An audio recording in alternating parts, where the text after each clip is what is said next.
The following is a Hoop Ball presentation.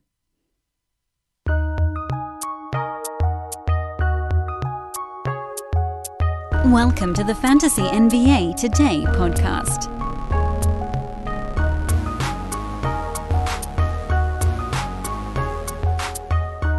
So patiently you waited, and now I hope that what I bring to you will serve as some kind of reward.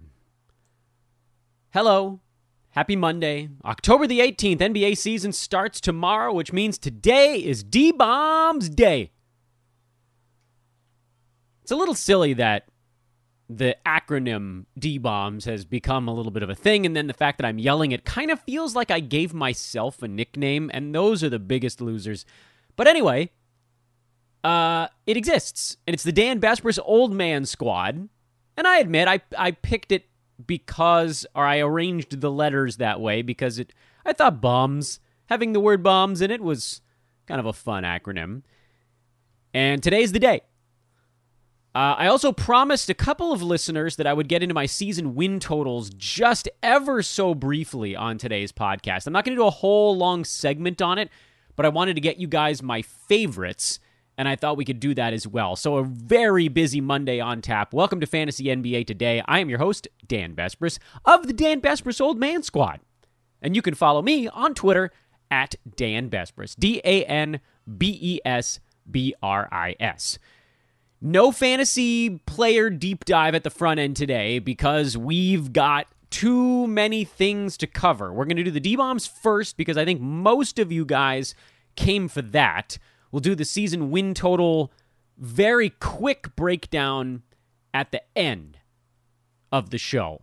Mostly because I have like 8 favorites that I talked about on VSiN with my buddy Gil Alexander. And I wanted to very quickly at the end of today's show give you guys the reasoning on those. But let's jump right into the D-Bombs. And quickly, everything I'm going to try to do today is a bit of a race. Because otherwise, this would be like an hour and 20-minute podcast. I'm going to try to do it in 45 minutes. There's my goal for the day. The Dan Besbris Old Man Squad was named largely because, for a long time, the players that were on the list were old. In general. They're not going to be 100% old because what it really is, if we wanted to give this list the most accurate name possible, I'm guessing there's at least a handful of you tuning into today's show that are like, what the hell are you talking about, Dan? What's the Dan Besbris Old Man Squad? Effectively, this is the list of players that I believe to be getting drafted way too late, and the reason tends to be the same. Lack of flash. That's kind of where the name the Dan Besbris Old Man Squad came from. A lot of the times, the guys that don't have flash are older basketball players where their fantasy numbers are just sort of pleasantly locked in. You could call them the set your watch guys. You could call them the boring fantasy game guys. You could call them the guys where the upside doesn't jump off the page. But it was just easier to call them the old men of fantasy basketball. And it kind of took on a little bit of a life of its own over the last 3 or 4 years to the point where now people are like, oh, is this guy a member of the Old Man Squad? I'm like, all right, I guess I got to actually physically make this list up because as we were previous years, actually, I think last year was the first time I actually made an official Old Man Squad list. Prior to that, 2 seasons back, I just was like, look, this is another guy who's falling too far, probably just because he's old. But in effect, these are guys that are falling too far because they're just not interesting. So it's the Dan Besbris Not So Interesting Squad. The DBNSIS? Not So NSIS? The DBNSIS? DBNSIS? That doesn't flow quite like the D-Bombs do. Last year, I also realized as I was putting together the list, an official list for the first time, that I kind of needed 3 categories, and so those carry over now to this season. There's the before 100 ADP free fallers, which I believe I mentioned when I was kind of previewing this stuff over the weekend, the risky roto per game guys, and the after 100 mega upside dudes. You'll also notice that the risky roto per game plays are probably the most traditional of the old man squad. Those dudes are old and brittle, but they work great for games cap roto formats. The before 100 ADP free fallers are really the Dan Besbris not super interesting lineup, aside from a couple of names in there. Again, nothing's 100%. And then the after 100 ADP upsiders. Last year I called them the young players, young and interesting or young and something. And this year it's actually a blend of just late guys, and Yahoo's completely detonating the value on some of these guys. Their latest rearrange, thanks you jerks at Yahoo, has moved a bunch of these guys off the board. So the value's not quite as high, but we went by ADP, so that's where we'd kick off. So we'll dive right into the before 100 ADP free fallers. I think that makes the most sense. This is the biggest part of the list. I'm not going to do a 2 or 3 minute breakdown on every player on this entire list because, and I haven't counted this before coming on air, I'm trying to do it while I'm speaking to you guys. There are something like 17 or 18 of these guys. There's only 4 risky roto guys. Risky roto Risky roto, I don't know what that sounds like. Sounds like the name of a biker bar. And then the after 100 ADP guys, there are 7 of those. So we're talking about roughly 30 players total on this list. And if I'm really trying to do today's show in 45 minutes and talk about season win totals, we're not going to be able to do it we're not going to be able to do more than about a minute per player. So roughly a minute per player. That's what the D-Bombs is. Sorry to those of you that have been listening for a long time, and you already know, a few thousand of you, they're like, get to it, Dan. And then the rest of you are like, oh, cool, this is something new. I needed to explain what it was. It was important, needed to do it. Talked about this first guy a million times. By the way, this is going to be organized by ADP, not by where I have them in my final rankings. The ADP is the classifier here. Jimmy Butler, earliest ADP among any before 100 free fallers, as we call them. His ADP is around 20. Yahoo had moved him up the board. So yes, that was a number that was kind of on the rise. But again, we're talking about a guy that was number 8 last season on a per game basis. And pretty much anywhere he's been, when he's been the guy in charge, he's been around number 10. That's probably going to stick. Can he get to 68 games played this year? That's the big question for me on Jimmy Butler, because he could look at number 8 on a per-game basis. If he misses 14 games, it makes him a pretty tough guy to have in a head-to-head league, but he's still a second-rounder at that point. So he's still someone that I think beats his mark, even if he's not super healthy. I have Jimmy's per-game rank at 9 on my board, and I have his totals rank at around 11 or 12. So I'm good with him on the turn, and he's going towards the end of the second round, which I realize doesn't sound like a big numerical jump. 8 spots, basically, from like 20 to 12. But the difference of 20 to 12, remember, is the same as the difference between 20 going the other way and 54. So everybody's like, oh, can I get somebody in the 5th round who's more like a second rounder? Yeah, that's great. But getting a second rounder who's a first rounder is also really, really good. Probably just as important, if not more so. Bam Adebayo is my next guy on the list. His ADP is actually just behind 20. He's a little bit of a different one because we've talked before, his per-game mark is probably right on the nose. His ADP is almost right neck and neck with where he's going to be on a per-game basis. Bam this year is probably going to be around number 18, 19, or 20. But he is the Iron Man of the NBA.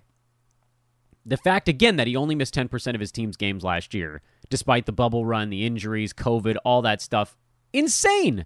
He had no business playing 64 ball games when all of his team was just was dropping around him. Remember when Miami had 4 guys they were running out for a month last year?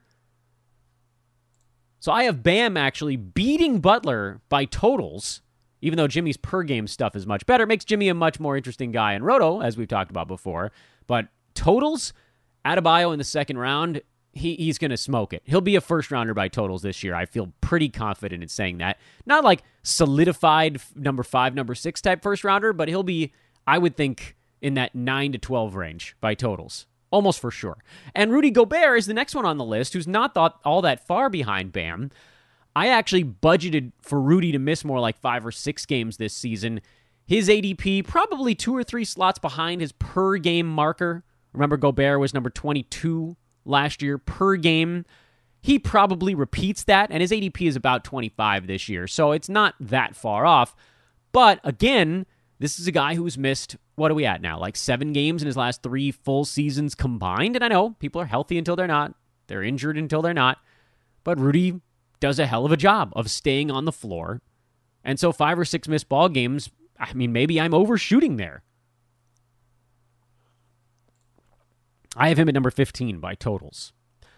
Michael Porter Jr., not at all an old man, probably taking a hit because of his stance on vaccinations. And it's weird for me to say this because I generally disagree with his stance, but it has created something of a value bubble on him.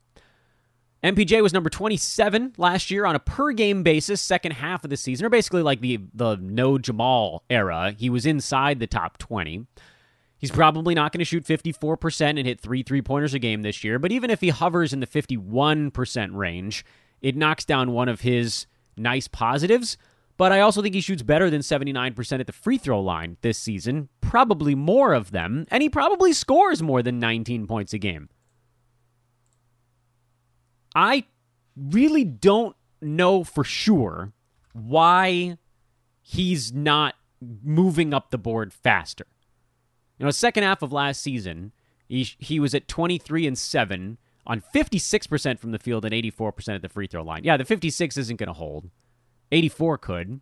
And also, his steals and blocks were sort of just a hair on the low side, but this is a guy who's going to score in the 20s.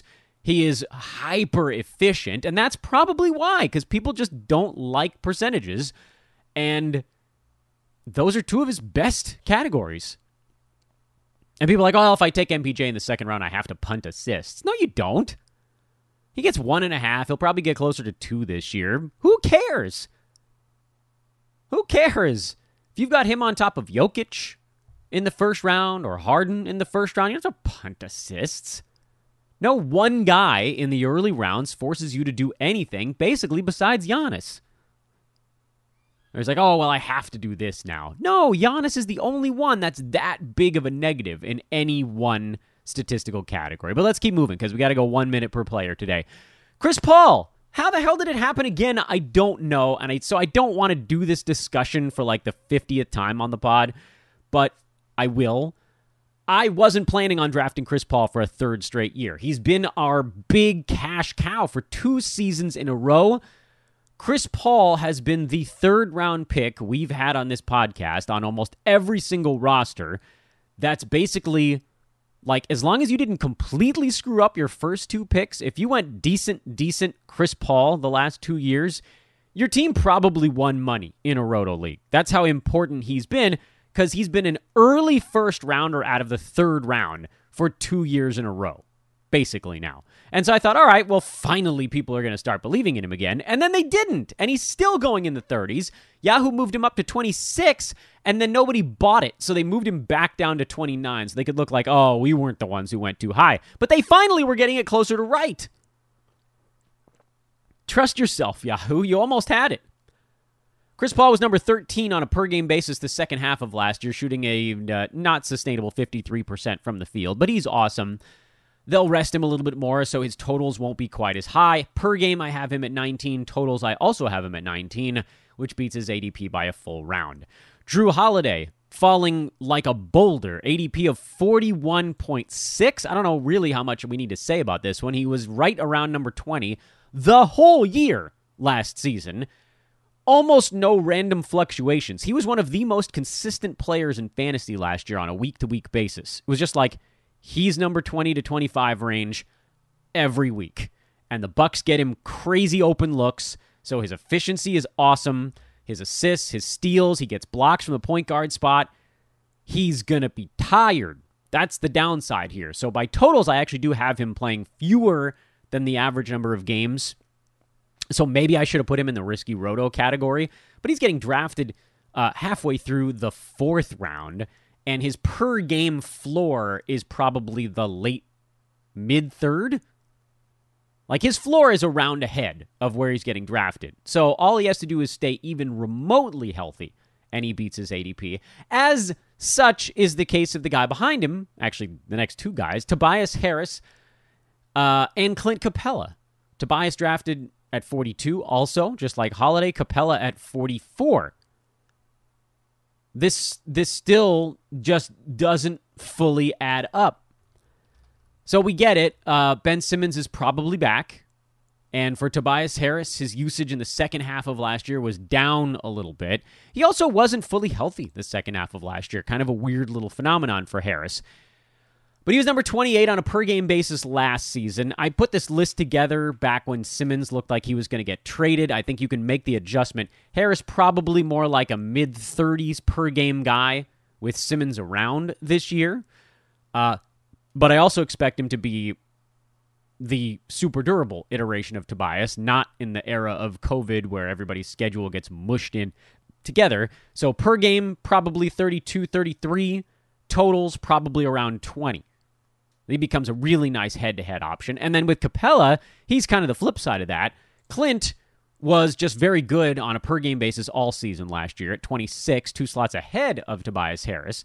His value holds because his role stays the same, and he wasn't doing anything that was really outside of his normal fare, but he's not as healthy as Harris. Capella's coming into camp with a sore Achilles, and they'll be monitoring that the whole season. I expect him to miss about a dozen ball games. So for Capella, per game 25, totals 31. Rashaan Holmes, who has an ADP of 45.2. This is very much another boring guy, just like Capella, just like Tobias. I mean, the list of boring goes on and on here, but Holmes was number 33 on a per-game basis last year. The job remains his. He could get better. He only took 9.4 shots per game last season. I could see his free throw stroke getting 1 or 2% better also, even though that was sort of a net neutral for him. This is a guy who's continuing to work on his game, continuing to improve, trying to stay out of foul trouble, so there's a chance maybe he even does a little bit more. He's a layup where he's getting drafted in the late fourth. Per game, I have him at 33, totals 32. I think he plays right around the league average number of games, which this year is probably going to be about 71 or 72. I have this guy on the list because his ADP still hasn't moved, and that's Ogn Inoby, whose ADP is 51. We've talked him into the ground on this podcast because in every expert draft I've done, he's gone at like 37, and I've said, that's probably too early for me. I have his per-game ranking at about 30 or 31. I think Toronto's going to get their guys hurt like they always do, so by totals, I have OG actually a little bit behind that, right around 37, where he's been getting drafted. But if his ADP still really is 51, and that still really is where he's going in your league as a late fourth, early fifth, hell yeah. Dive in face first. And this one also feels wrong to me. Also not an old guy. Jaron Jackson Jr., who is fully in post-hype mode this season. ADP of 52.9. I have his per-game rank at 28. Early third. Totals 40. I think he misses 14 or 15 games this year. But again, for a guy like myself who plays mostly roto, that's a no-brainer. I mean, to get a guy, now we're starting to talk about the mid-fifth round, who I think is going to be, like, there's a chance JJJ gets into the late second round on a per-game basis this year. If things break his way, if the field goal percent comes up a little bit, he could be number 24 at the end of the season per game. He probably won't hit that mark by totals, and I don't care, because it's that Chris Paul phenomenon from the last 2 seasons. He's getting drafted way back of where his per-game target should be. So then all we need is moderate health, not even good, and he breaks his ADP. He busts right through it. Mikal Bridges, an ADP of 60.6. This is like a traditional old man squad kind of guy who doesn't do any one thing extraordinarily well, but is just an excellent fantasy player, especially for 9-cat. Last year, 14 points, 4 boards, 2 assists, 2 threes, a steal, a block, 54 from the field, 84 at the free throw line, almost no turnovers per game.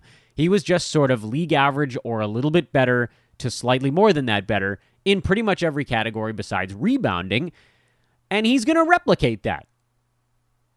Does he play in all? I mean, last year he played all 72. Does he play in all 82 games this year? No, but he was number 44 per game last season, and he's getting drafted in the 60s. What the hell? Draymond Green at 61.4. We did a whole segment on him a few days ago on the podcast, so I'm not going to repeat it. But look, he was a second rounder the second half of last year, and he's going to have to play his ass off this season to keep Golden State from hunting that dirty play-in tournament where they got knocked out. So expect maximum Draymond as much as you can get this season. I have his per-game rank in the early 40s, and his totals rank basically right next to it. I think he does still miss about 10 games because, look, he's not a young pup anymore. But this is another dude whose ADP is a solid 1 to 2 rounds behind his per-game averages. It doesn't make any sense. It's like everybody remembers his very slow start last year when they were trying to shoehorn he and James Wiseman into the same lineups. Warriors have learned from that. They're going pace and space this year again. Derek White at 72.8, not an old man, a forgotten man. He's a post-type guy on this list. I like Derek White a lot, especially at this value. This is now the beginning of the 7th round. I would happily take him earlier than that. I love his game. His effective field goal percent was way down last year. His regular field goal percent was way down, but a lot of that, I believe, was injury-related. He's going to see a big uptick in usage this year alongside DeJounte Murray. That's the guy everybody's bidding up, while everybody's kind of forgetting about Derek White. Per game, I think White finishes between 50 and 60. Totals, he'll probably miss a dozen games, so that leaves him in that same pocket. But we're still talking about 1 to 2 rounds of value on a guy who's just sort of forgotten after, when he started to break out 2 seasons back, he was set to be the darling, and then he got hurt, and I think we've all forgotten. Norman Powell, ADP of 88. He'll be better than that this year. His fantasy game is a little bit limited. He's sort of points, threes, and steals, but he's also good in efficiency. Field goal percent with Toronto was excellent. It came back a bit with Portland. I think he settles into a better role this year with the Blazers, a little more of a comfort level. Great foul shooter. Just a really nice scoring, efficient player you can get in the late mid-rounds. Doesn't help you in rebounds, assists. That's one of the little downsides on him. But again, from a straight value standpoint, 88 on a per-game basis is very much his floor. So almost nothing but upside with him. He's also shown himself to be relatively durable. He was kind of the one Raptor that was left standing when everybody else was hurt last season. This was pre-trade. 69 out of 72 ball games last year. No reason not to think he's going to be relatively healthy again. I have him near 50 by totals. So a terrific head-to-head guy. And that's the same story for the next dude. Andrew Wiggins, whose fantasy game I actually don't like very much, but has been one of the toughest nuts in the NBA for years. Apparently he's like a crazy health nut, and I guess that was the reasoning behind not wanting the vaccine, is that he just didn't want to put any foreign substance into his body. You know what's weird? I'm not going to get into a long discussion on that, but it's a little bit wacky, but it makes more sense than some of the other explanations I've heard. He's just I'm not going to put anything in myself besides a plant I rip up out of the ground and chew raw. Okay, so you're just a goofball. In any event, he got the vax at the end of it all, so he's set to play in all of the Warriors games. Good. That's good for Wiggins. It's good for the Warriors. Cool. He played in 71 of their 72 games last season. Klay Thompson not around probably until January. Wiggins, good field goal percent last season alongside Steph. That's always going to help. Free throw percent is always one of his little downsides, but steals, blocks, some boards, some assists, good scoring. He's upped his three-pointers lately. And again, there's a toughness factor there where, if he's getting into most of their ball games and he's rolling along at a mid-80s clip, which is where he's being drafted, in a head-to-head league, that's going to really elevate his totals. He's very much the poster child for a late mid-round safety blanket in head-to-head league drafts. I don't think I'd pursue him in Roto very much because that free throw percent is annoying for a guy who does take shots and take free throws. But by totals last year, Andrew Wiggins was number 49. That's really useful in head-to-head league. Someone who's just there every game. Underrepresented part of fantasy, the head-to-head non-zeros. And Kelly Olynyk, ADP of 100. I have him around number 70 on a per-game basis. I don't know what the hell's going to happen at the end of this year, so there's a little bit of a head-to-head risk. Detroit potentially benching anyone on that team who's older than 24. as they basically did last season. Played their guys like 1 out of every 4 ball games. So for Olynyk, I have his totals ranked closer to 80, 85 per game, higher than that. But I love his fantasy game. We've been all over Olynyk forever. You guys sort of started calling me the Kelly Olynyk guy, and when he broke out in Houston, that was cool. You guys were giving me accolades on something, and I was like, but like, what did I do? We were on him too early. I get it. I sort of got it in that moment. Why do fantasy analysts always want to be the first person to say something? Because people remember that.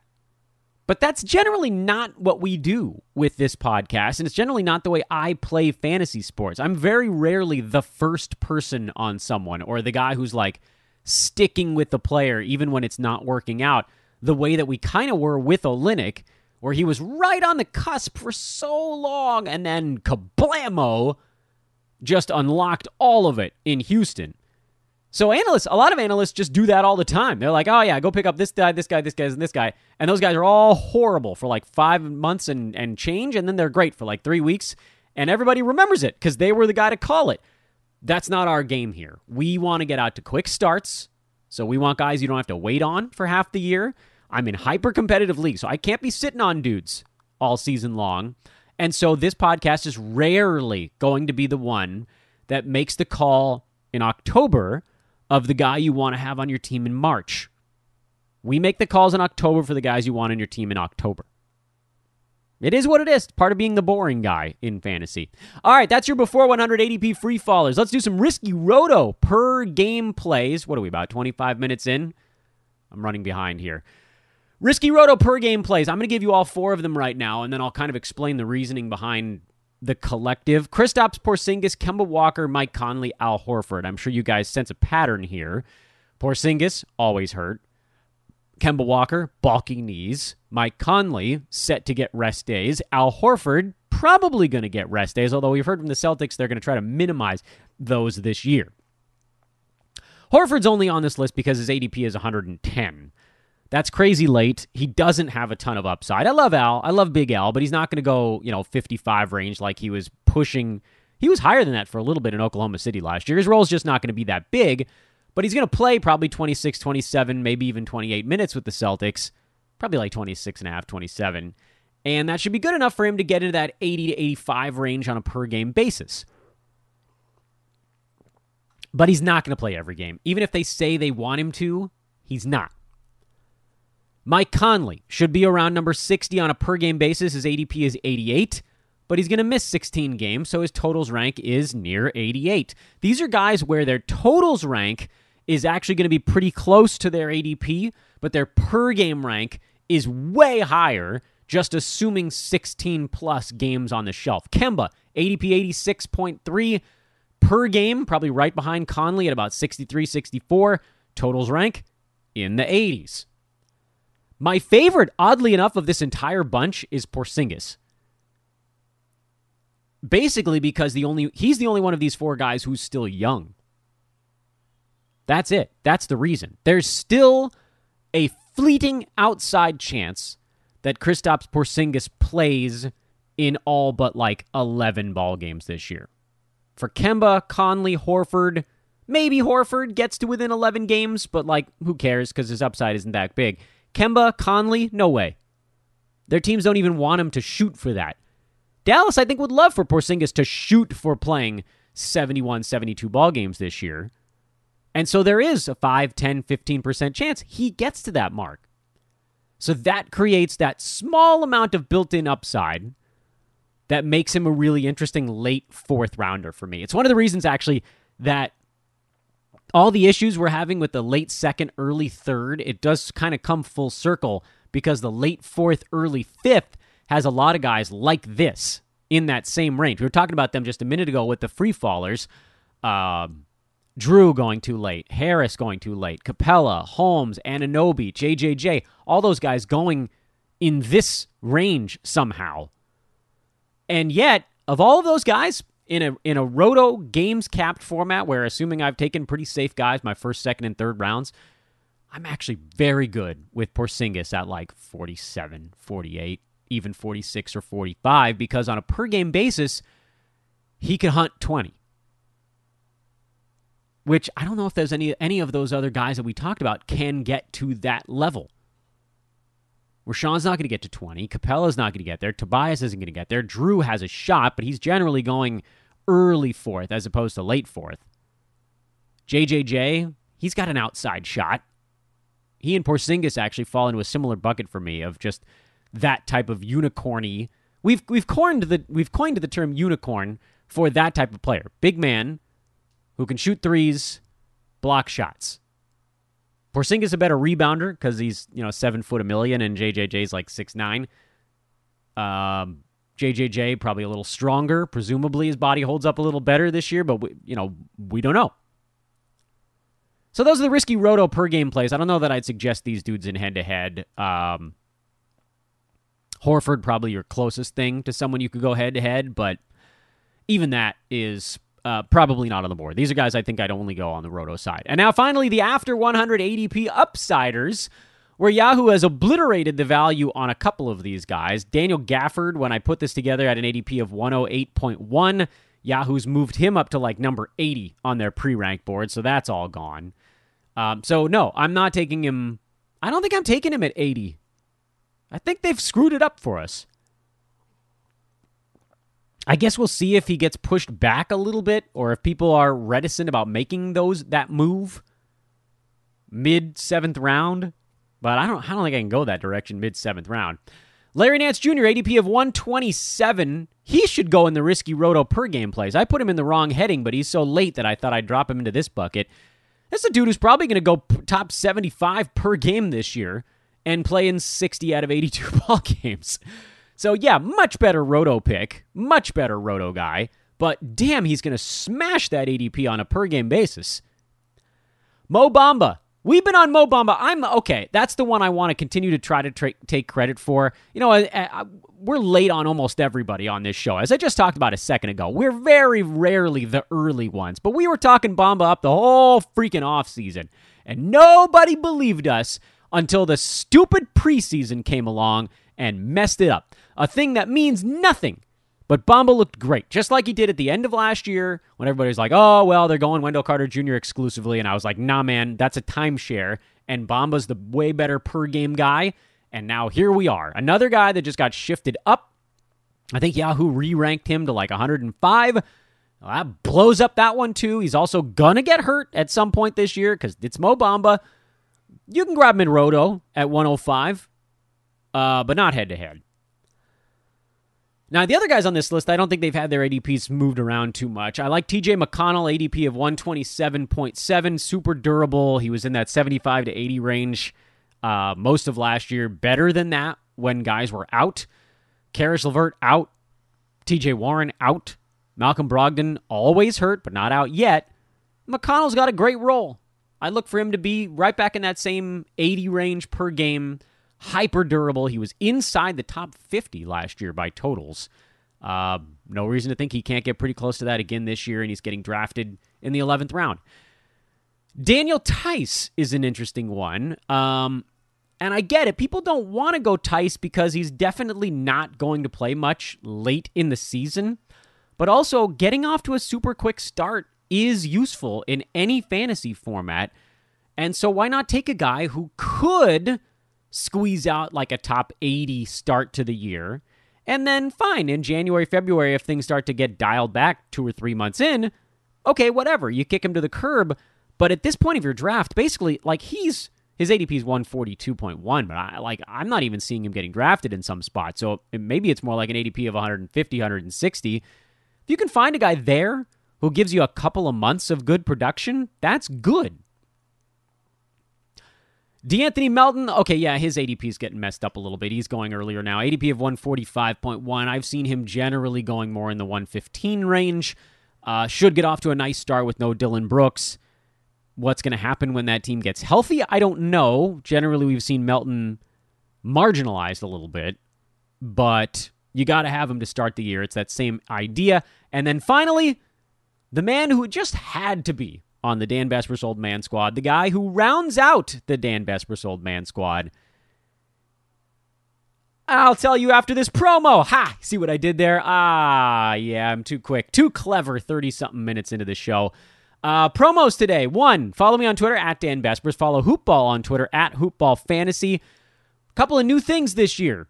Draft Guide buyers, B150 buyers, you guys have access to the Hoopball Discord until tomorrow when the season tips. If you want to switch over to a Fantasy Pass at that point, there is no lock after opening night. So Fantasy Pass goes month to month. I will be hosting a Discord every Monday. I actually just did it right before coming on air and recording this podcast. I'll be hosting a live chat, a live Q&A every Monday in Discord.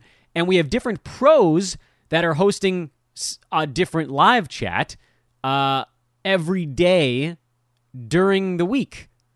Right now, Steve Vidovich, Adam King, Red Bauer, our Dynasty Man, Marcus Braden, Brent Carlson are all locked in. You'll get visits from Alan Soroki, Santino Cacone, Mitch Casey of the Ball Boys, David Williams of our Grizzlies pod. All of these guys are going to be helping out, answering questions in Discord. You can get access to the best of the best of the best, the pros at Hoopball, and that's all included in the Fantasy Pass. Go check that out now. Hoop-ball.com. Click on the Premium tab. And make sure to get into the Discord. A lot of you guys have a Fantasy Pass but aren't in Discord, and I don't understand that. Don't fear it, people. It's just a fancy name for a bunch of chat rooms all in one place. It's a ton of fun. Also, we're recruiting here at Hoopball. We need salespeople. If you're interested in getting involved on our sales side, writing for our fantasy division, podcasting, covering a team, or specifically also, in addition to salespeople, we really do need DFS contributors as we look to bulk up that operation at Hoopball. Hit me up on Twitter at Dan Besbris, DanBesbris. Google Dan from Hoopball if you're having trouble finding me, or email teamhoopball@hoop-ball.com.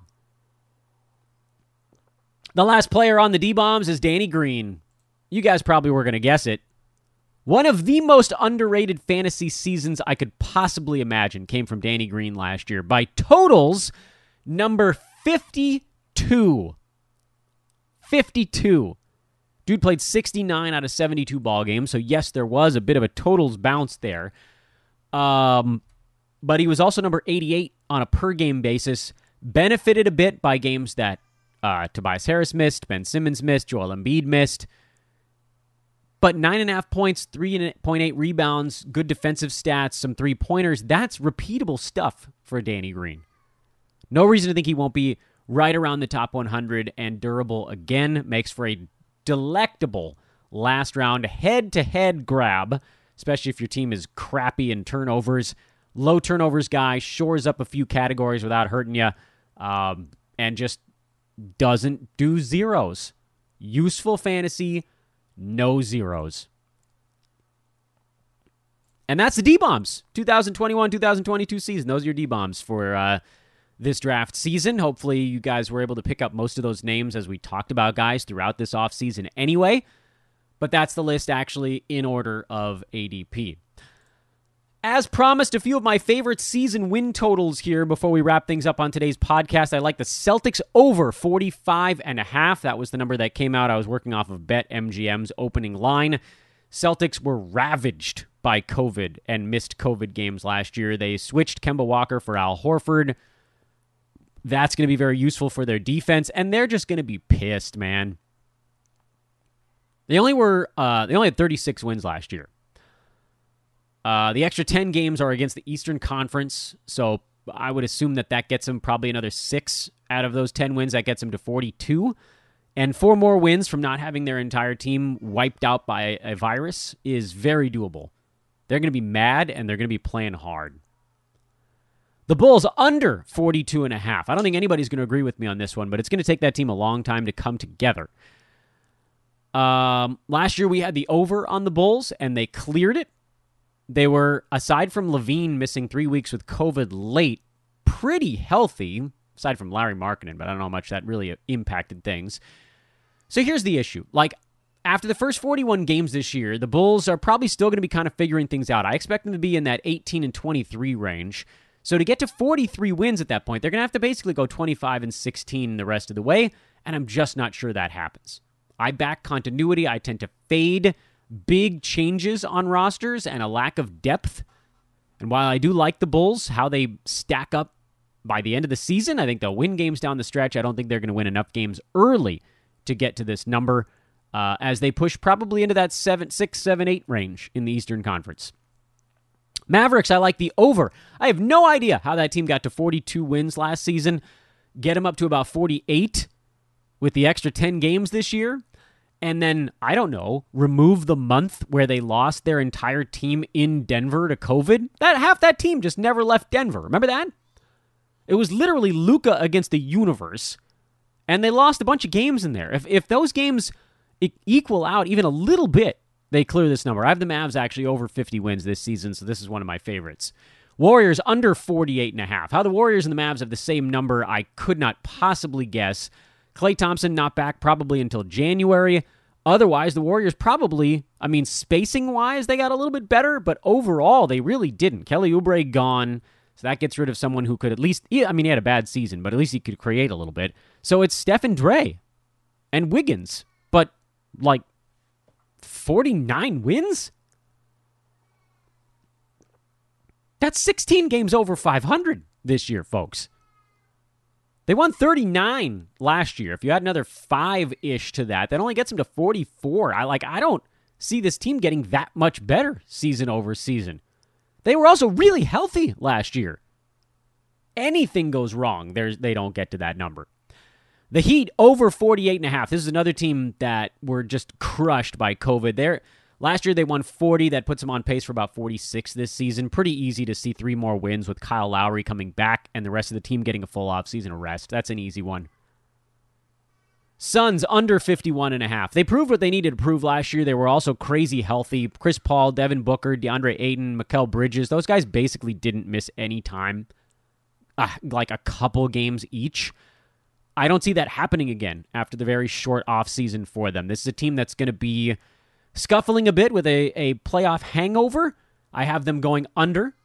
The Blazers I have going over 44.5. They finished on 42, so basically they just need to keep the same pace as last year, and they'll be fine, and I think they're better. Norman Powell now with an offseason under his belt and some time to get used to his teammates. Larry Nance coming in as a nice addition, a proven defensive center. Nurk, hopefully healthier. McCollum, hopefully healthier. Yeah, they should get this one. And it's kind of like Dame's last big swing. So I think the other guys are going to play hard. And my 8th favorite is the Raptors over 35.5. That's a low number. This team still has a ton of talent, even with Kyle Lowry gone. Last season was a wreck. They played in Tampa. They were COVID blasted twice. I think they actually had it the worst. Didn't the Raptors have the worst? Well, it might have been Boston. Either way, those two teams were up there among the worst COVID situations in the NBA. They're just going to win more ball games this year because they're going to be better rested, so they're going to execute better. And the only fear with this team is injury, which always happens with Toronto. Siakam's hurt to start the year, so his return, we don't know exactly when that's going to be. Chris Boucher, probably out for a week or two to start the season. But look, they've got enough weapons to compete every night. They're going to play hard. They're going to launch a ton of threes. There's going to be there's a ton of variance in how things are going to end up for them. But they're going to be so happy to play at home this year that I can't see them having another bad season. And those are my 8 favorite season win total bets. And that's the Monday episode of Fantasy NBA. Today I talked a lot and I talked really fast, and this one actually kind of hurt my voice a little bit. Tomorrow we're going to talk to Aaron Brewski. The Hoop Ball 6 episode of Fantasy NBA Today comes tomorrow. And then opening night, we'll also do our first what to watch for tomorrow. Because games happen tomorrow. That's bonkers. This podcast brought to you by our buddies over at Manscaped.com. Get a lawnmower 4.0. Use coupon code HoopBall20. Please do it, by the way. We'd love to have them back here for a full season. We gotta move a couple of units this month of October. See how that goes. So go check out their stuff. They got some good things. They've got some like $10, $15, $20 stuff too. You can also still get 20% off and free shipping on. You don't have to get the like $100 package. Although if you want to, that's fine. Get an early holiday present or just get something for yourself. Buy something now with the fantasy winnings we got for you last May. Or pre-buy it, because we're going to win again this year. I don't care. Once again, I am at Dan Besbris on Twitter. Love to talk to you over there. Tomorrow night, hey, first tweet storm back tomorrow night. That'll be fun. Go check out the Hoopball Fantasy Pass. We'd love to see you premium subs over in Discord. Enjoy your Monday. Enjoy your D-bombs. Good luck in all your drafts tonight. And we will talk to you once again with Brew tomorrow.